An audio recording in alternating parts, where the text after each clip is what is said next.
අර ස්කූටරේ කියලා බයිසිකලයක් තියෙනවානේ මෙවුන්දලව මරන්න ගෙනාපු. ගෑනු මරන්න ගෙනාපු එකක් තියෙනවා ස්කූටරේ කියලා එකක්.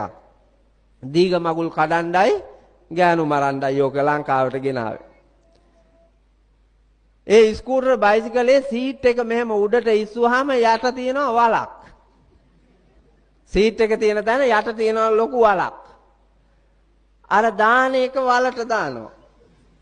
වලට දාලා සීට් එකෙන් වහලා මේ කීයක උඩ ඉඳගෙන එනවා.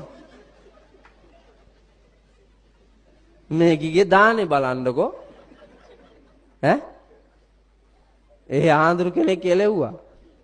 ඒ ආඳුරු කෙනෙක් මිදුල අතුග ගායිද්දී අරුන්දා දාන එක එහෙම දාගෙන ඇවිල්ලා බයිසිකලෙන් බැහැලා සීට් එක ඇරලා දාන එක ඔහම උස්සලා ගත්තලු.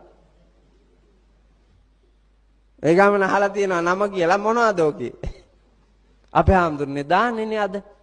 මේ තෝගේ දානේ අරම්පල දෙපාරක් කියනකන් ඉන්න එපා තෝගේ දානේ අරම්පල. මේක දානේ ගෙනාවා කිව්වලු. දානේක උඩ ඉඳගෙන ඇවිල්ලා. පූජා කරන්න බුද්ධ පූජාවට. උන්ද කරඬුවනේ. උඩින් තියාගෙන ආවේ.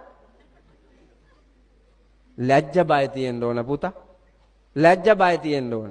සංස්කෘතිය දැනගෙන ඉන්න